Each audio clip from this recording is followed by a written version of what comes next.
The Jet deal is a good deal, man, because if you are a person that believes that a guy should earn his stripes, a guy that should go through the process of becoming a coach and learning every facet of becoming a coach before he's handed the keys to a franchise, this is your man. This is the guy that has done that. This is the guy that, if you listen to the ex-players that have played for him, if you listen to the people that he has worked for, whether it be Pete Carroll or Kyle Shanahan, you listen to Gus Bradley, you listen to everybody talk about who he is as a coach, he deserves this opportunity. Now, I believe, and I said this way back when, that's the kind of guy that the Jets need. They need a guy that brings energy in here that is going to absolutely light the building on fire. Yeah. And he is going to do that. He has a presence about him.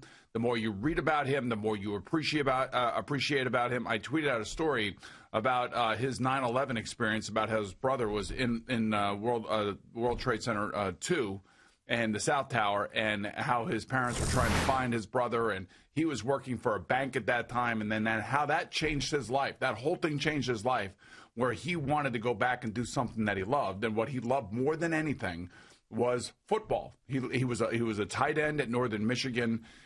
He loved the game of football. They have a very good history of football at that school. He basically got involved at Michigan State. He got involved at Central Michigan. He went to Georgia. He's been at all these levels. And the one thing that is the constant around him is the energy that he brings to his teams. Now, interestingly enough, and I didn't know this, before games, he runs stadium steps. He's one of those guys. Looks like one of those guys. Yeah, so it's going to be, and he looks like one of those guys. Yeah, push-up guy and for every point that the defense gives up, something like that. I could see him doing. It's going to be. I mean, I personally, I love when coaches get jobs for the first time and they get an opportunity to get the job that they've been working for their entire life. And he's a committed guy. I'm not saying that Adam Gase wasn't committed. I'm not saying that Adam Gase didn't appreciate what it takes to be a coach in the league. He just didn't have the right personality for this franchise and came off of, a bad run in Miami, which basically turned the fan base essentially against him. And then that first press conference was ridiculous. So this guy is completely different. He is energy personified. He will be involved with the entire roster. I know the Jets are ecstatic that they got him. I know that he was wanted by so many other franchises. 6 interviews at least, right? That's right. And he comes with, everything that you want from an assistant coach now ascending to the head coach job. So I personally was rooting for him early on, and he must have knocked the interview out of the park, and it seems like Joe Douglas fell in love with the guy. And how could you not fall in love with a guy whose defense has been one of the best defenses in football? And a lot of that, is players, because San Francisco has the right players. Look at this year with the injuries, and they were still 4th in the league. Exactly. And he knows, defense is energy, it's hustle, it's get after the ball. You can have all the schemes. It's a mindset, Boomer. That's what it is. You could have all the schemes you want. If you don't have the players and you don't have the intensity on defense, you're not going to be a very good defensive team. He brings intensity, he brings scheme. And he will also bring Mike LaFleur, it looks like, as his offensive coordinator, which is the younger brother of Matt LaFleur. And, this whole Shanahan off-tackle running game, bootlegs, play actions, wide receiver screens, all that kind of stuff. And he, too, is a young man. So you got a young coach. Yep. He's got energy. He's got presence.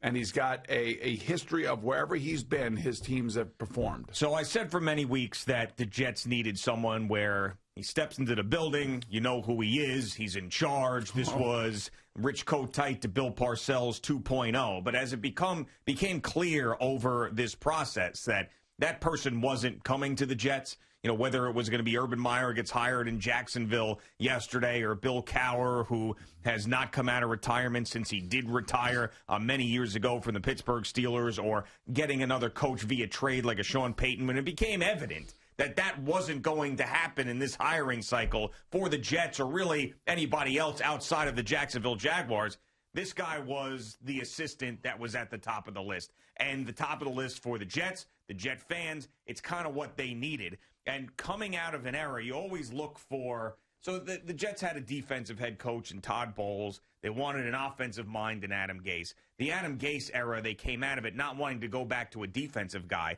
What they wanted was the opposite of what Adam Gase was as a leader and, quite frankly, a man. I mean, he is someone that just did not radiate any sort of positivity, or you couldn't really buy into the Adam Gase thing at all. I mean, his press conferences, his look, I mean, everything about it was just horrendous. And the Jets needed somebody who was going to light a spark. And everything you hear from the players, and this is something that you've said before when either a coach leaves or a high-profile player like Jamal Adams leaves, you look to see what people are going to say about him. And right off the bat, Richard Sherman tweeting out, "You guys got a great one. Congratulations." Kyle Shanahan, before the hiring process, if he doesn't get a job here, I don't know what anybody's looking at. I mean, he's going to hire the best staff. He knows every side of the ball. The guy is great. So, there are so many things about him that when you hear and you see from the people he's worked with, too, on top of it, this isn't like people when Adam Gase got hired, there were Dolphin fans calling up being like, good luck. Good luck. That's not going to be the case here. No, not at all. I mean, right now, and everything could go sideways, especially with the Jets. But today, it really does feel like great. The right guy. It feels great. It does feel great, and it's. I know that when the Islanders brought in Barry Trotz, it felt great to the Islander fan. I think it was interesting when Brian Cashman, let go of Joe Girardi. I think Yankee fans were really worried. And I think Yankee fans have now settled in with their manager. We always worry about who the leader of the team is, even though maybe baseball managers aren't quite as important as football head coaches. But I do, there's something right about this. And the most important thing is that Joe Douglas feels like it's right, because he and Joe Douglas are going to have to work together. And the one thing I will tell you is both of them have the line, the line of scrimmage is the most important thing. To them, that is the most important thing. It's one of the reasons why San Francisco's defense has been so good since Rob got there, was because of their draft picks and because of who their defensive line was. Joe Douglas is a former offensive lineman. He, the 49ers traded for Trent Williams from the Washington football team.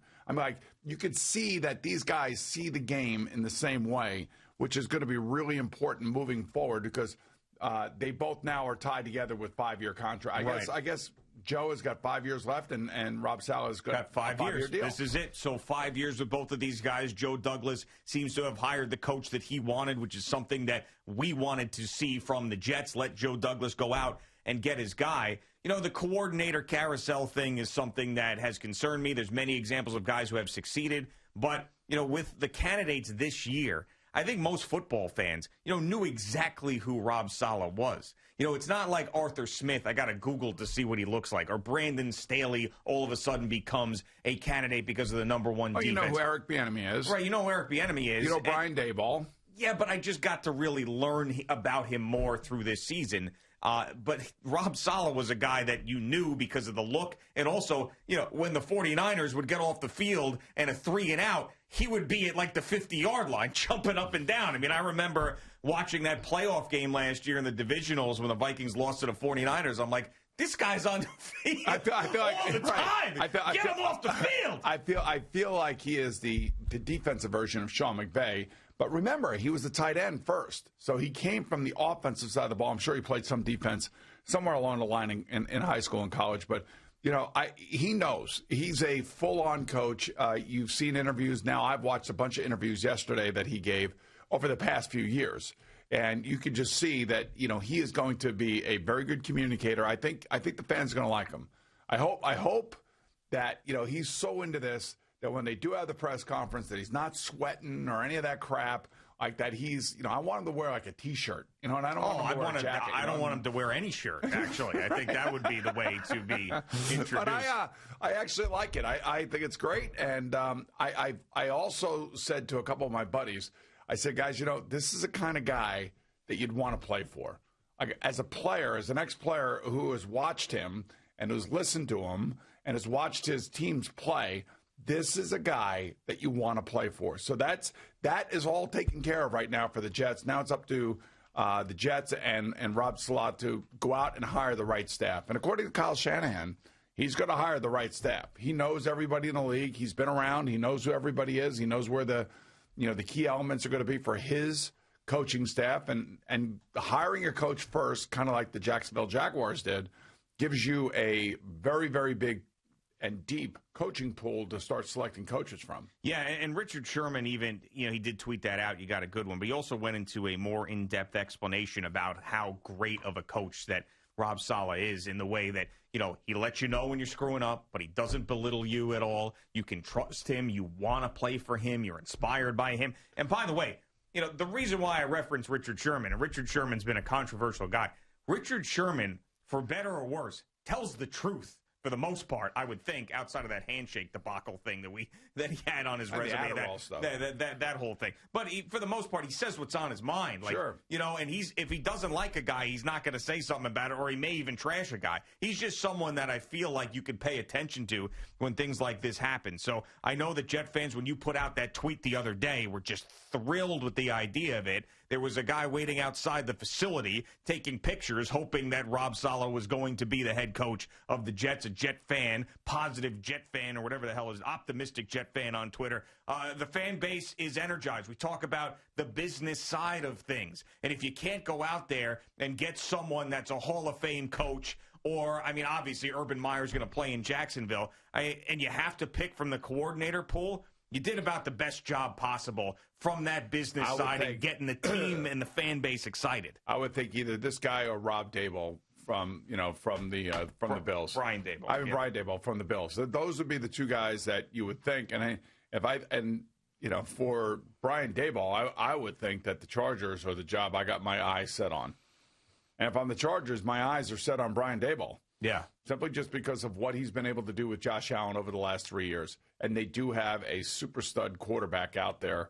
And now you're talking about, that to me makes a smart hire. Or Eric Bieniemy out there because of his success with Patrick Mahomes. So that would be very helpful for whatever coach gets that job out there. I've never been someone who, what if a guy turns down UCLA, I'll say that he'd rather stay in Wichita State or something. I'll say, what are you doing? Take the challenge. Go out there and do it. And I normally say that. And I always say, don't turn down those big opportunities. Right. Go out there and get it.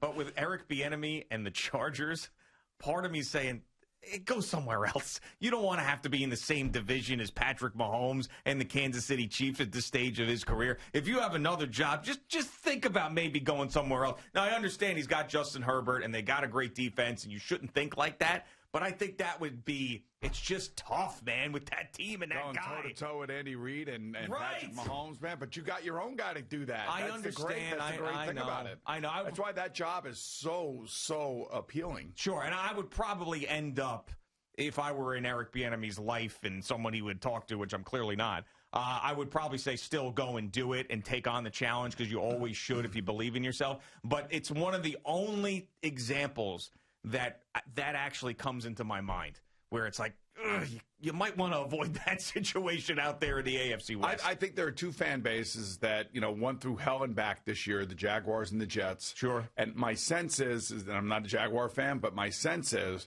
that both fan bases wake up this morning, the far majority of them feel like they got the right guy to run their franchise. Well, Urban Meyer is a home run as long as he wants to coach for a little bit. He needs to be there for a couple of years. You can't have him show up, things are going well, then all of a sudden, I'd rather be with my family. Oh, I don't know about my health, or I don't know if I want to coach again, and then he's gone. So, Urban Meyer on paper, with that franchise where it is, Trevor Lawrence, Shad Khan being able to give him whatever he wants, it looks great.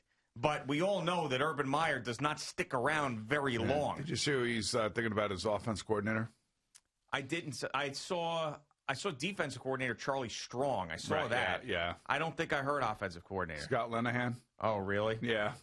So, again, you're going to get recycled guys. I don't think you're going to get... That's not inspiring. No, I know. I don't think you're going to get very many recycled guys here. In other words, if it's Mike LaFleur, this is a guy that's coming for his first time as an offense coordinator, a young guy, bringing young ideas, fresh ideas, coming off of Kyle Shanahan's staff. Obviously, his brothers had huge success with Aaron Rodgers up there in Green Bay. Those guys made C.J. Beathard and Nick Mullins look like competent quarterbacks, by the way. And Kyle Shanahan needs to get some credit, but seriously, those guys played some impressive games, those other two quarterbacks. 100% they did. So that's what the Jets are getting. They're getting the next new young flow of coaches that seem to be coming here. I'm sure he'll hire a couple of experienced coaches in some other different capacity. But there's your defensive guy, and there's your offensive guy. They've been working together out in San Francisco. They know each other. You got a general manager who hired his guy now that hopefully see the game the same way, and there's going to be continuity there. There's going to be a guy that's going to walk into that building, and you're going to know who the head man is. Yeah. There is not going to be any doubt in anybody's mind who the head man is. And that's a great thing. That's exactly what you want. The big, bald, shiny head man. You know who he is. That's right. All right. Boomer and Gio on the Fan and CBS Sports Network. Thank you for watching. Please like, comment, and subscribe. And don't forget to hit the red bell so you're notified when we have new content.